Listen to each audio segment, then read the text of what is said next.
Bonjour à tous, alors aujourd'hui j'ai décidé de vous faire une petite vidéo sur ce que le cancer avait changé dans ma vie. Évidemment il l'a beaucoup perturbé, mais alors pour que ce soit pas trop pénible, vous allez voir j'ai trouvé beaucoup de points positifs. Alors j'ai noté les inconvénients, je me suis limitée à deux parce qu'évidemment je vais vous passer voilà les moments pénibles mais en même temps qui sont passés, et puis les avantages, et vous voyez en fait la feuille est assez pleine. Donc alors, pour les inconvénients, ce que le cancer a le plus changé dans ma vie, c'est la fatigue. Avant, depuis que j'ai des enfants, avec le rythme, le peu de sommeil, en fait j'étais une très lève-tôt, entre 6h moins le quart et 6h15. Et en fait, depuis que je suis malade, c'est plutôt... voilà quoi, là, les enfants n'étaient pas là, je me suis même surprise une fois à me lever à 11h30. Voilà, et puis suivant les périodes des traitements, j'ai l'impression d'avoir que des demi-journées parce que je suis active et en forme le matin, et que l'après-midi je suis une grosse loque et j'avais besoin de dormir, ce qui n'est vraiment plus le cas actuellement. Mais voilà, c'est surtout ça qui est pénible à gérer, quoi, cette fatigue pesante, voilà.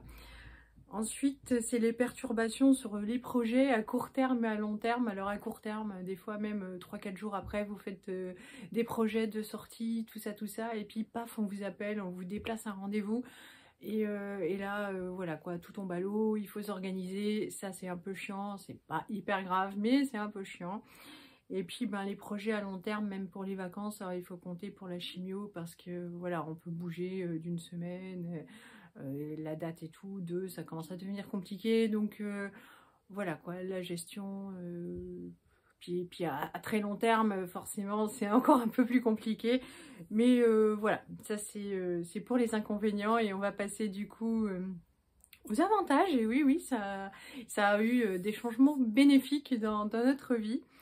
Alors, le premier, vous allez voir, c'est très drôle, c'est que je n'ai plus besoin de me soucier de ma retraite. En fait, j'ai fait des études, alors c'est pas vraiment des études longues, c'est que j'ai étudié longtemps, voilà. J'ai redoublé beaucoup, en fait, enfin j'ai redoublé beaucoup, j'ai surtout beaucoup redoublé la dernière année, et que je n'ai d'ailleurs jamais obtenu, voilà. Donc du coup, il a fallu que je me réoriente, donc j'ai étudié vraiment longtemps. Et donc j'ai commencé à avoir un travail sérieux assez tard. Et même si j'ai travaillé tout le temps, hein, même pendant mes études, mais j'ai quand même eu un travail stable assez tardivement. Et puis quand j'ai eu Martin, j'ai décidé de me mettre à 80%, et Johan me disait pense à ta retraite. Et puis je dis ouais, ça faisait pas en fait avec les frais de garde pour les deux enfants en fait le mercredi, avec la perte de salaire, finalement ça se compensait quoi, ça faisait quasiment une opération blanche. Donc j'ai décidé de prendre mon 80%, puis je disais oh la retraite,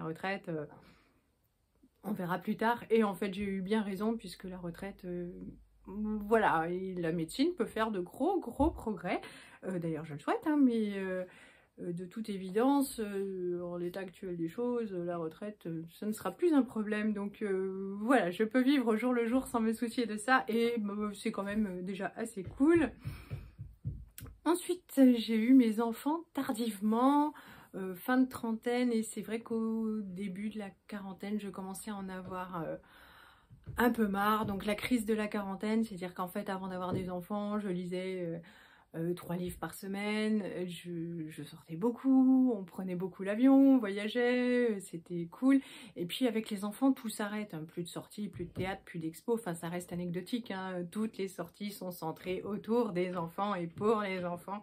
Et à un moment donné où on a l'impression de ne plus vivre pour nous-mêmes, et j'en avais voilà, un petit peu ras-le-bol quoi. J'avais des manques. Bon alors du coup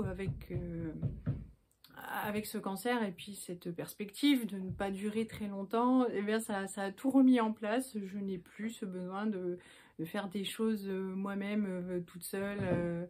Voilà, mais par contre j'ai envie de faire plein de choses en famille, et ça c'est cool. Donc du coup ça a réglé ma crise de la quarantaine, c'est fini.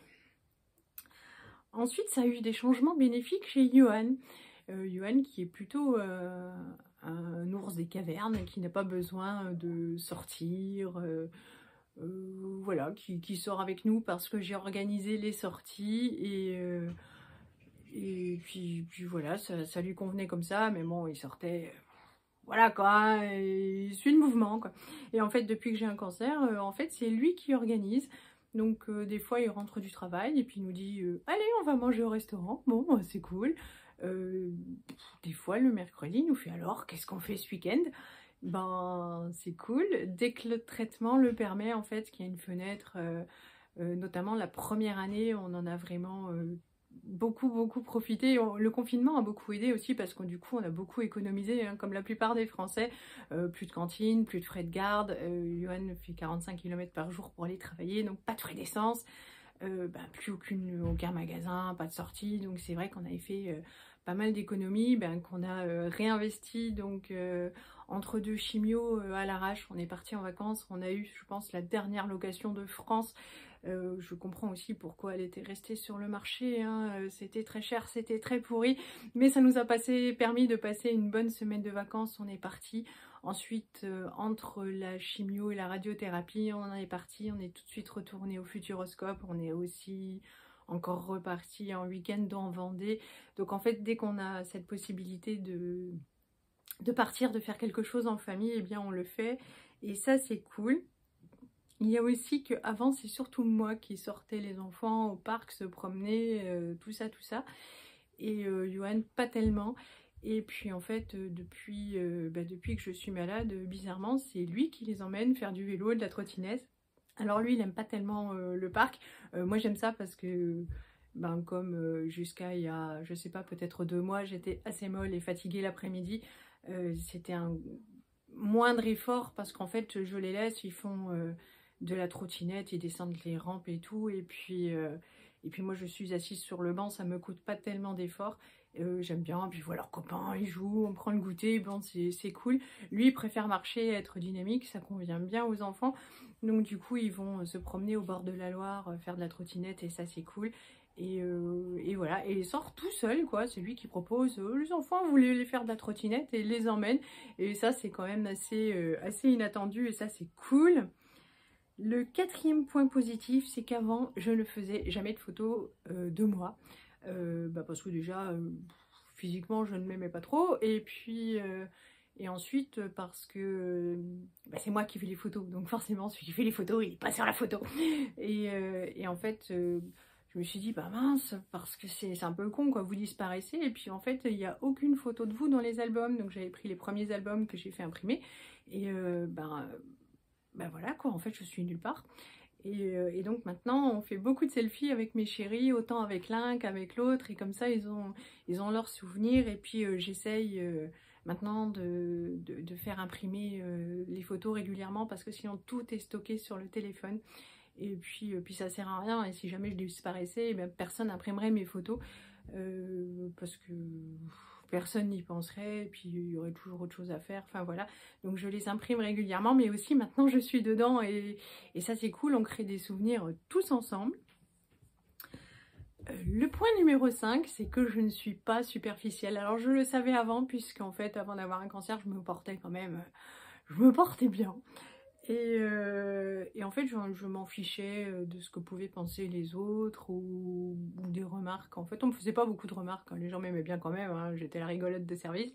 Mais de temps en temps, bon, il y a des gens qui se permettent, oh, faut manger moins, tout ça. Mais en fait, ou l'image que je pouvais donner, en fait, moi, dans la mesure où je le vivais bien, voilà. Et puis là, forcément, physiquement, j'ai plus mes grands cheveux. Mais j'ai des cheveux, hein, voilà, donc c'est quand même, c'est bien. Mais par exemple, pendant la chimio, j'avais décidé d'assumer ma tête chauve, et il faudrait que je vous mette les photos de moi au restaurant complètement chauve, voilà.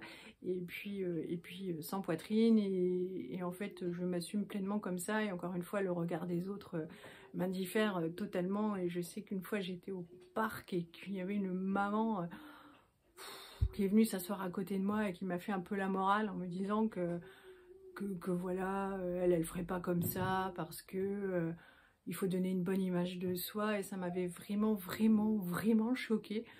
Et donc moi je lui ai exposé mon point de vue parce qu'elle m'a dit: je suis franche, je vous le dis comme c'est.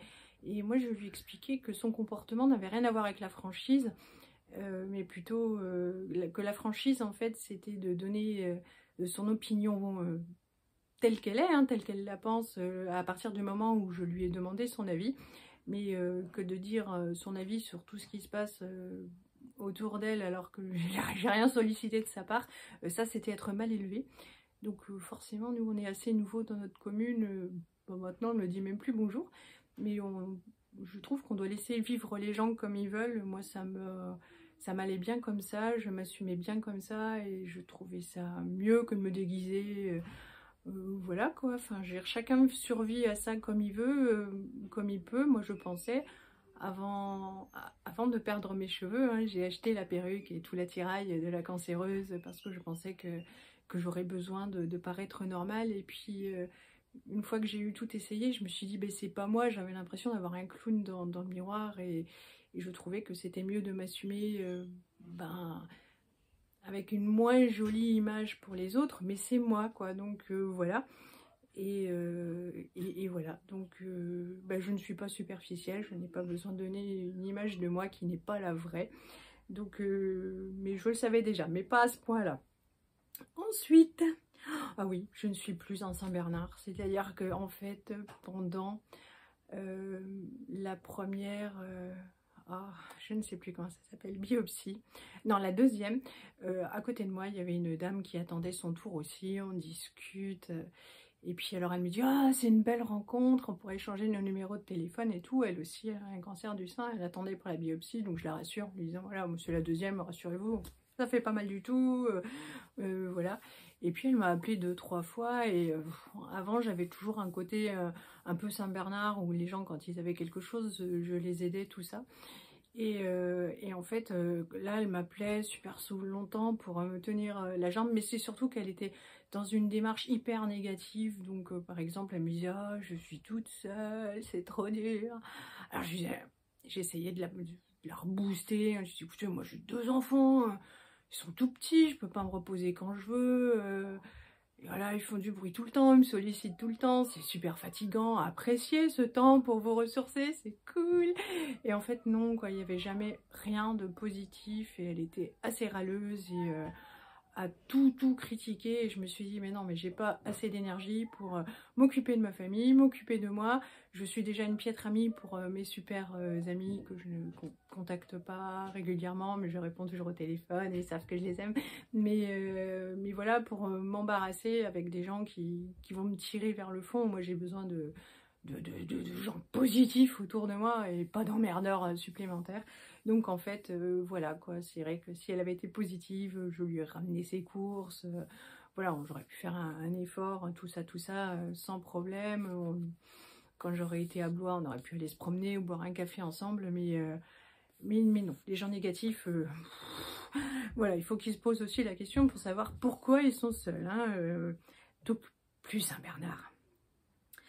Alors, oui, alors, le point numéro 7, c'est on donne la juste valeur des choses, enfin, au problème des choses.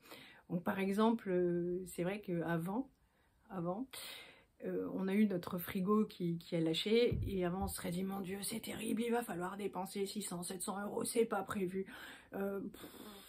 c'est gonflant tout ça, machin, truc bidule. Alors bon, moi j'en avais assez rien à faire quoi, en plus on a un deuxième frigo de secours donc voilà, mais j'étais plutôt dépitée pour toute l'alimentation qu'on jetait et ça c'est le gaspillage, voilà. Et je me suis dit je vais appeler Johan et puis il va me faire tout un monde et tout, ah là, mon Dieu nos économies, et et en fait, donc je l'appelle et puis je dis, bah, le frigo, il a crevé quoi. Il me fait, bah alors qu'est-ce que tu veux que je te dise? Regarde pour en acheter un nouveau. Voilà, c'est vrai qu'on s'en fiche. Enfin, c'est pas, il n'y a pas mort d'homme, c'est pas super grave. Il y a toujours une solution pour tout ça et bah, ça aussi c'est assez cool finalement. On dramatise plus pour des choses comme ça. Voilà quoi, même les accidents de voiture. Enfin, je vous dis, chaque chose a une vraie valeur et en fait, tant que c'est matériel, ce n'est pas très grave. Ça peut être gonflant aussi, hein, parce que si vous avez le frigo qui tombe en même temps que la machine à laver et tout, le cancéreux, même s'il se rend compte que c'est que matériel, il a aussi une réalité financière, mais bon, tant que c'est pas tout en même temps, il y a toujours une solution et ça c'est cool.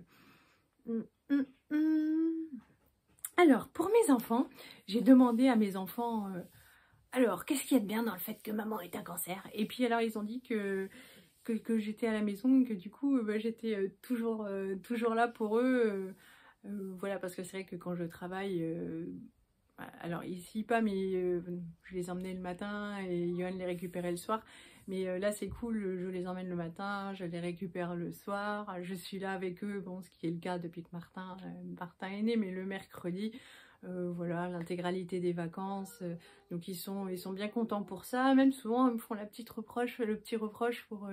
alors pas Martin, hein. Martin est très heureux d'aller manger à la cantine avec ses copains, mais Elise des fois me dit oui, tu pourrais venir me chercher à midi pour manger avec toi. Et alors on les a laissés à la cantine le midi parce que bah déjà on pensait que j'allais reprendre le travail, donc au moins ça bougeait, ça bloquait leur place, hein, parce qu'en cours d'année les inscrire à la cantine c'est plus compliqué, et en même temps s'il faut que je cours tout le temps, et puis avec la chimio, les rendez-vous, c'est assez compliqué, donc on les a laissés à la cantine.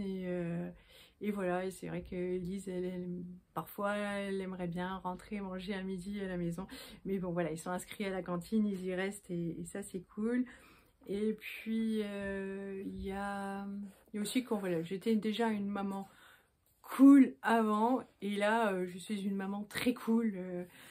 Voilà, c'est vrai que mes enfants m'amusent beaucoup. Je ne sais plus qui m'en avait fait la réflexion. Ah bah si, ils vous amusent. Oui, m'amuse quoi. Et bon, c'est vrai que des fois je suis pas assez stricte et je leur demande pas assez tout. Je leur trouve des solutions et des excuses pour tout. Et c'est pas forcément super bien, mais et bon, je suis la plus super des mamans, on va dire, jusqu'à 19h. 19h, c'est l'heure fatidique où en fait, franchement, après, je ne les supporte plus, je suis fatiguée et nerveusement, ils peuvent plus rien demander. Enfin, ils peuvent demander, mais ni en sautant, ni en criant, ni voilà quoi. Mais 19h, c'est l'heure fatidique. Donc voilà, j'étais une maman déjà assez cool avant, mais je suis encore plus cool maintenant. Est-ce que c'est un point positif, point négatif? Ça, il faudra attendre le futur pour le dire. Mais bon, il reste papa encore pour, pour tempérer. Voilà, et bien voilà. Donc, si jamais vous êtes malade et que ces avantages vous font... Enfin, si vous tombez malade, vous direz que voilà, finalement, dans la maladie, il y a des points positifs à en retirer. Et puis, si jamais cette situation vous fait rêver, bah, vous savez ce qu'il vous reste à faire. Allez, je vous fais de gros bisous.